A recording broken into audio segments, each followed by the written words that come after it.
नमस्कार, आप देख रहे हैं खबर दमदार में। हुआ आपके साथ अमित गर्ग शुक्ला। शाम 7 बजे के बुलेटिन में देखेंगे कल शाम 7:15 पर प्रधानमंत्री मोदी देश के प्रधानमंत्री की शपथ लेंगे। कैसी हैं तैयारियां, ये भी आपको दिखाएंगे। पीएम मोदी की कैबिनेट में किन किन नेताओं को शामिल किया जा सकता है, संभावित चेहरों को लेकर आपको जानकारी देंगे। लोकसभा में राहुल गांधी विपक्ष के नेता बन सकते हैं। वहीं चुनाव के बाद एक्शन में नजर आ रहे हैं सीएम योगी। सीएम ने मंत्रियों को कई निर्देश दिए हैं। इसके अलावा दूसरी तमाम खबरें होंगी जिन पर विस्तार से बात करेंगे।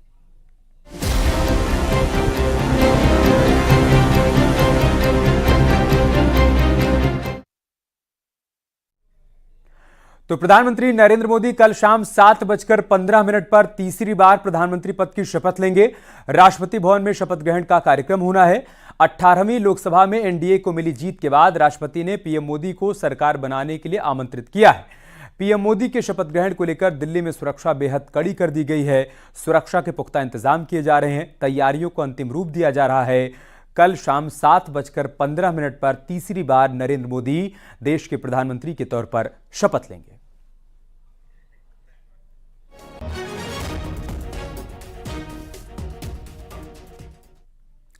मोदी सरकार के शपथ ग्रहण का निमंत्रण पत्र सामने आया है। जिन लोगों को शपथ ग्रहण समारोह के लिए बुलाया गया है, उन्हें यही निमंत्रण पत्र भेजा जा रहा है।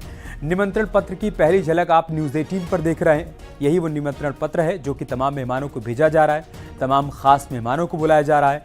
इसके अलावा सेंट्रल विस्टा प्रोजेक्ट में काम करने वाले तमाम मजदूरों को भी कल के इस समारोह में शामिल होने के लिए आमंत्रित किया जा रहा है और सभी को आमंत्रित करने के लिए यही पत्र भेजा जा रहा है। और दो तस्वीरें हम आपको दिखा रहे हैं। शपथ ग्रहण की तैयारियां युद्ध स्तर पर चल रही हैं। राष्ट्रपति भवन के बाहर आप देखिए कैसे क्रमबद्ध तरीके से इन कुर्सियों को लगाया जा रहा है। तमाम आम खास लोग यहां पर मौजूद रहेंगे कल जब नरेंद्र मोदी तीसरी बार देश के प्रधानमंत्री पद के तौर पर शपथ लेंगे। और जो आप पहली तस्वीर देख रहे हैं, कल जब प्रधानमंत्री मोदी ने मुलाकात की थी राष्ट्रपति द्रौपदी मुर्मू से और राष्ट्रपति ने उनको न्योता दिया था सरकार बनाने का, उसी दौरान दही खिलाकर उनका मुंह मीठा कराया था।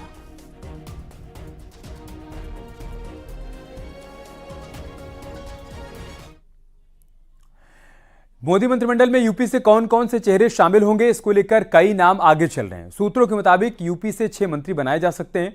राजनाथ सिंह, जयंत चौधरी, अनुप्रिया पटेल, जितिन प्रसाद और दिनेश शर्मा का नाम मंत्री बनने की रेस में आगे चल रहा है। हरदोई से सांसद जयप्रकाश रावत को भी मंत्रिमंडल में जगह मिल सकती है। ये संभावित नाम है जो हम आपके सामने रख रहे हैं। राजनाथ सिंह एक बार फिर से मंत्रिमंडल का हिस्सा हो सकते हैं। जयंत चौधरी आरएलडी के मुखिया, उनको भी मंत्रिमंडल में शामिल किया जा सकता है। इसके अलावा अनुप्रिया पटेल पिछली सरकार में भी मंत्री थी। संभावना है कि इस बार भी वो मंत्रिमंडल का हिस्सा होंगे। एक नाम जितिन प्रसाद का है, वो इस बार पीलीभीत से चुनकर संसद पहुंचे हैं, लिहाजा उनको भी मंत्रिमंडल में शामिल किया जा सकता है। फिलहाल वो योगी मंत्रिमंडल का हिस्सा हैं। ऐसे में अगर वो मोदी मंत्रिमंडल का हिस्सा बनते हैं तो उनको उत्तर प्रदेश में मंत्री पद से इस्तीफा देना होगा।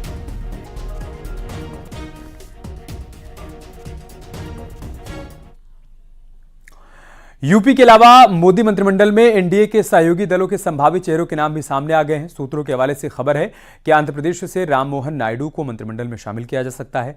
कर्नाटक से जेडीएस के कुमार स्वामी को मंत्री पद दिया जा सकता है।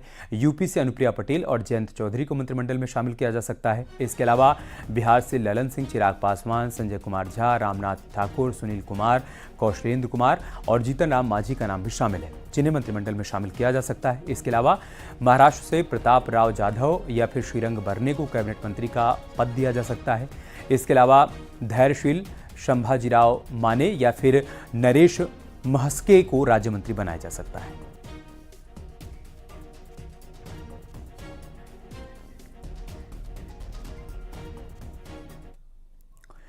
मोदी सरकार के शपथ ग्रहण समारोह में 7 देशों के प्रमुख नेता भी शामिल होंगे।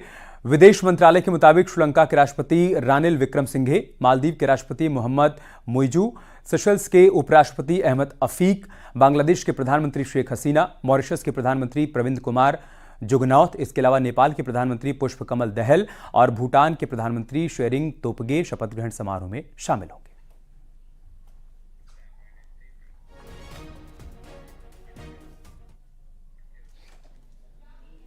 और शपथ ग्रहण समारोह को भव्य बनाने की तैयारियां भी शुरू हो चुकी हैं। मोदी के शपथ ग्रहण समारोह में विदेशी मेहमानों के साथ ही श्रमजीवियों को भी आमंत्रित किया गया है। सेंट्रल विस्टा से जुड़े मजदूर, उत्तराखंड के रेट माइनर्स को भी आमंत्रित किया गया है। इसके साथ ही स्वच्छता कार्यकर्ता और लाभार्थियों को भी आमंत्रित किया गया है।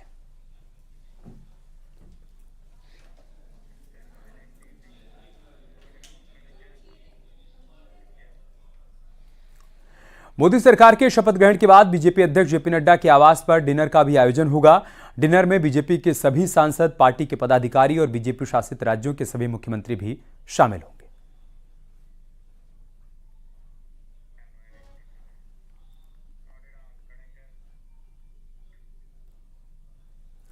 चुनाव खत्म होने के बाद सीएम योगी एक्शन में हैं। सीएम योगी ने आज मंत्रियों को निर्देश दिए हैं। सीएम योगी ने कहा कि संवाद, समन्वय और संवेदनशीलता की नीति के साथ मंत्री जनता के बीच जाएं और जनता की समस्याओं को सुनें, साथ ही समाधान सुनिश्चित कराएं। सीएम योगी ने कहा कि सरकार जनता के लिए वीआईपी कल्चर स्वीकार नहीं करेगी। गौरवान्वित करने का क्षण है भारतीय जनता पार्टी कार्यकर्ता के रूप में मेरे लिए। और जिस तरीके से माननीय प्रधानमंत्री जी तीसरी बार शपथ ले रहे हैं और देश के विकास के रथ को आगे और बढ़ाने का काम करेंगे और बहुत ऐतिहासिक फैसले इस कार्यकाल में होने वाले, जैसा संकेत माननीय प्रधानमंत्री जी ने दिया है। 3 महीने के बाद लगातार चुनाव में व्यस्तता के बाद अपने मंत्रिपरिषद की चिंता करना, अपने विभाग की चिंता करना है, प्रभार के जिलों की चिंता करना है और जिन जिलों से आप विधायक हैं, जनप्रतिनिधि चुने गए हैं, वहाँ विशेष ध्यान देने की जरूरत है। काम प्रभावित हुआ है लगातार सबकी व्यस्तता ने, तो बस निर्देश वही मिले हैं कि सब लोग अपने अपने काम में दोनों उत्साह के साथ जाके लग जाएं और अपने जिम्मेदारियों को बखूबी निभाएं। देखिए, परिणाम अच्छे रहे, इसीलिए मोदी जी तीसरी बार देश के प्रधानमंत्री बने हैं। हम लोग जनता की सेवा करते हैं और आगे अच्छे से सेवा करते रहें, अपने दायित्वों का निर्वहन करें। और मुख्यमंत्री जी ने आज हम लोगों को बहुत सारे दिशा निर्देश दिए हैं, उनको लेकर के हम लोग क्या कुछ दिशा निर्देश दिए हैं मंत्री जी? हम लोग अपने क्षेत्र में हम लोग को रहना है, विभागीय कार्यों को करना है, हम लोग का जो प्रभारी जनपद है उसमें काम करना है। तो यही सारे दिशा निर्देश जो हमेशा माननीय मुख्यमंत्री जी देते हैं। एक ही प्लान है, एक ही योजना है, गुड गवर्नेंस, कि हमको गुड गवर्नेंस को आगे बढ़ाना है, 1 ट्रिलियन इकोनॉमी के लक्ष्य को पार करना है। उसी पर हमको पूरी मेहनत के साथ आगे काम करना है। कांग्रेस संसदीय दल की बैठक में सोनिया गांधी संसदीय दल की नेता चुनी गई हैं। कांग्रेस के अध्यक्ष मल्लिकार्जुन खड़गे ने उनके नाम का प्रस्ताव रखा और सोनिया गांधी के नाम का प्रस्ताव पास हुआ। ध्वनि मत से सभी सांसदों ने उनको अपना नेता चुना।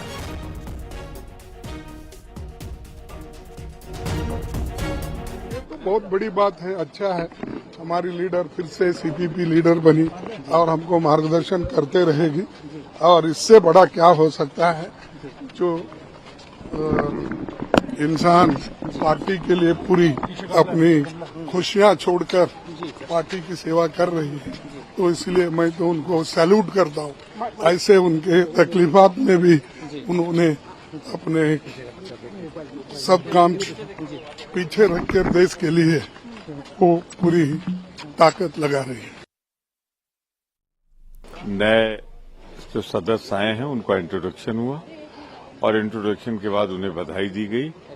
श्रीमती सोनिया गांधी को चेयरपर्सन प्रस्तावित किया गया और सर्वसम्मत से चुना गया।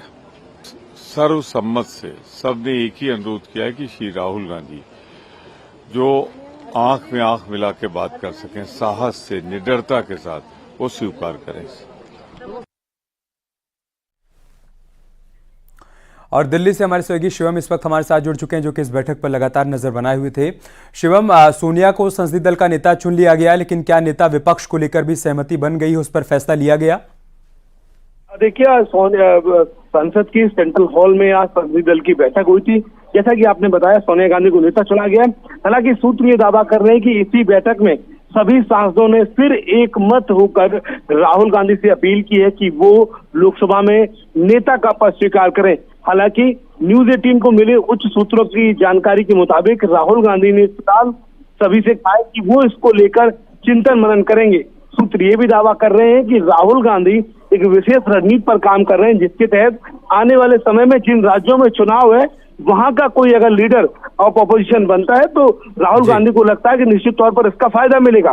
और इसका दूसरा पहलू यह है कि कांग्रेस ऐसा मानती है कि अगर झारखंड, हरियाणा और महाराष्ट्र के चुनावों में बीजेपी को सफलता नहीं मिलती है तो निश्चित तौर पर उनकी जो गठबंधन वाली सरकार है वो डगमगा जाएगी। ऐसे में कांग्रेस पार्टी ने आज की CWC CPP की इन दोनों बैठकों में सिर्फ अगले 3 चुनाव पर निशाना साधने के लिए सभी कार्यकर्ताओं को पार्टी के जो नीति निर्माता है उनको समझाया है और सूत्र बार बार ये दावा कर रहे हैं कि अब इन्हीं 3 राज्यों में से किसी एक जगह का नेता LOP बनाया जा सकता है। हालांकि कांग्रेस के कार्यकर्ता और सांसद सब एक मत से चाहते हैं कि राहुल गांधी लोकसभा में नेता बने, क्योंकि इस बार कांग्रेस के पास आंकड़ा भी अच्छा है, LOP का पद मिलेगा। एक संदेश भी पूरे देश में जाएगा कि सड़कों पर भी राहुल गांधी प्रधानमंत्री मोदी की नीतियों के खिलाफ है, बीजेपी के खिलाफ है, और संसद में भी अगर वो हर सदन में जवाब देंगे तो इससे न सिर्फ पार्टी की इमेज सुधरेगी बल्कि कार्यकर्ता। बहुत शुक्रिया शिवम आपका हमारे साथ जुड़ने के लिए और जानकारी हम तक पहुंचाने के लिए।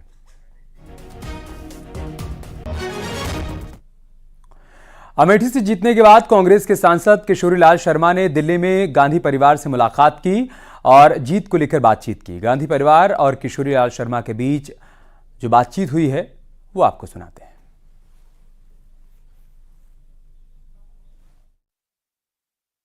तो मैडम का भी बीच में बड़ा अच्छा मैसेज था तो उससे भी मेरे को थोड़ा सा बल मिला। फिर आपने तो छक्का ही लगा दिया फिर वहाँ जाके। आपकी तो बहुत अच्छी हुई। आपका अमेठी से बहुत पुराना कनेक्शन है, ये बीजेपी वाले शायद में भैया राजीव जी के साथ गया। ये समझे नहीं बीजेपी वाले नहीं किससे लड़ रहे हैं, अंडर एस्टिमेट किया उन्होंने। इतने बड़े टेम्परेचर में जैस के अंदर रोड शो मैं बेहोश हो रहा था। मैं पहले आता हूँ ठीक है ना, जिससे क्राउड का क्या है उस समय तक टेंशन बनी रहती जब तक फुल नहीं होता। तो उसी में तो मतलब कर रहे थे तो फिर मतलब टेंस में ही था मैं उस समय, मतलब जब 45 समथिंग। आपकी शर्ट जो थी हाँ उस दिन तो बहुत गर्मी थी। राहुल जी की पूरी शर्ट एकदम पसीने में भीगी हुई है। इतनी मेहनत की। Totally emotional toward Gandhi family. ये मैंने मतलब आज से नहीं तब से देख रहा हूँ ठीक है। अब मैडम का पहला इलेक्शन 99 में हम ही लोग इसी कमरे में जिद करके लेके गए थे कि मैडम मतलब लड़िए आप कुछ में ही, तो प्रियंका ने साथ दिया उस समय मेरा। तो मैं क्या आप बनाइए तो हाँ दोनों ने दिया। यूपी में कांग्रेस का परफॉर्मेंस कैसा लगा आपको? अच्छा लगा भैया।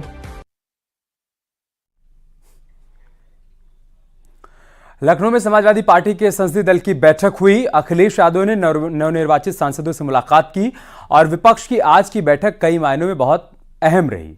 आगे की रणनीति पर विस्तार से चर्चा की गई। बैठक के बाद अखिलेश यादव ने कहा कि जनता के मुद्दों की जीत हुई है।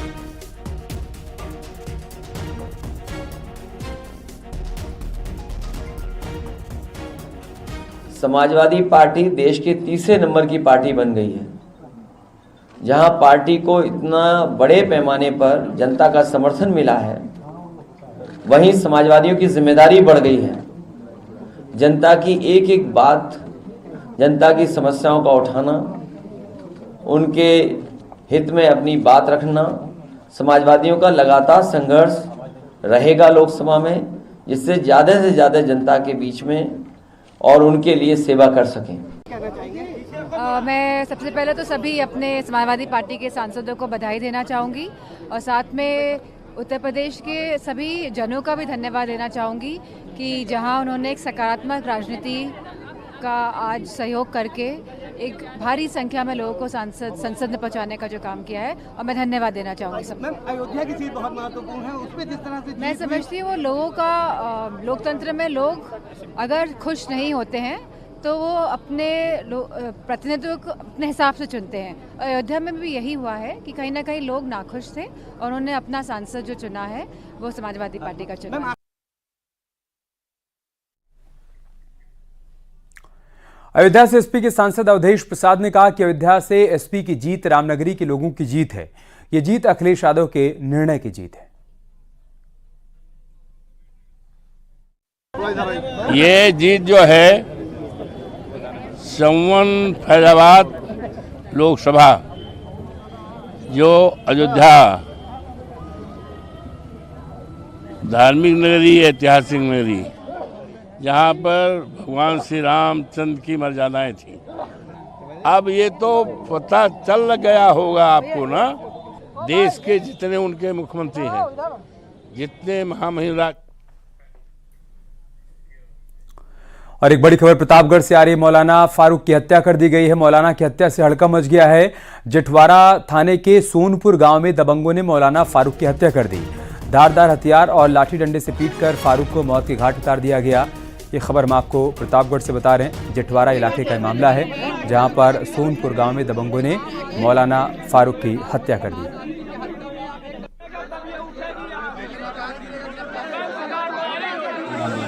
देखिए, ये आज सुबह जेठवाड़ा पुलिस को सूचना मिली थी कि सोनपुर में किसी पैसे के लेन देन ज़मीन के मामले के संबंध में एक व्यक्ति है, उनको चोट लगी हो और उनकी मौके पर मृत्यु हो गई। इस सूचना पे एसओ जेठवाड़ा और हम सब लोग पहुँचे थे और वहाँ पर जो परिवारजन है, परिवारजन से तहरीर प्राप्त की गई है। उनके पुत्र असद के द्वारा तहरीर दी गई है, जिसके आधार पर एक महिला और 4 पुरुषों के विरुद्ध, जो कि उसी गांव के रहने वाले हैं, उनके विरुद्ध अभियोग पंजीकृत किया गया है।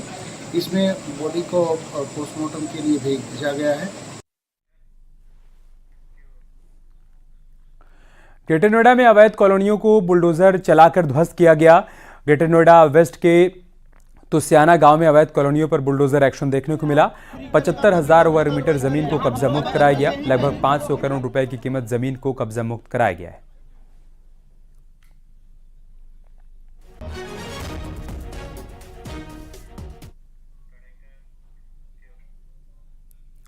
बागपत के इंडस्ट्रियल एरिया स्थित प्लास्टिक की फैक्ट्री में भीषण आग लग गई। प्लास्टिक कटिंग करते समय फैक्ट्री में अचानक से आग लग गई, जिससे लाखों रुपए का सामान जल गया। आग इतनी भयंकर थी कि चंद मिनटों में आग ने फैक्ट्री को अपनी आगोश में ले लिया। फैक्ट्री में रखा लाखों रुपए का सामान धू धू कर जल उठा। आग लगने की घटना के बाद फायर ब्रिगेड की कई गाड़ियों ने मौके पर पहुंचकर आग पर काबू पाया।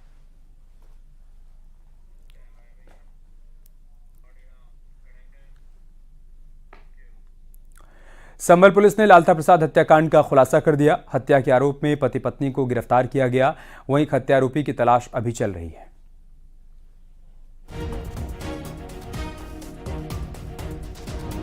दिनांक 6 जून 2024 को थाना रजपुरा में ये सूचना प्राप्त हुई कि गांव सेमरी के ईख के खेत में एक व्यक्ति का शव पड़ा है। तुरंत मौके पर पुलिस पहुंची और उस व्यक्ति की शिनाख्त लालता प्रसाद पुत्र सोमवीर गांव तुमरिया खादर के रूप में हुई। परिवारजनों की तहरीर में इसमें तुरंत अभियोग पंजीकृत करके घटना के अनावरण के लिए टीमें गठित कर दी गई थी। मृतक के पोस्टमार्टम से हत्या का कारण दम घुटने से मृत्यु होना पाया गया है। विमलेश और जयपाल को गिरफ्तार कर न्यायिक अभिरक्षा में भेजा जा चुका है और नेमपाल पुत्र दौजी राम की गिरफ्तारी के लिए टीम निरंतर रूप से प्रयासरत है। रुक रहे छोटे से ब्रेक के लिए, जल्द लौटेंगे कुछ और खबरों के साथ।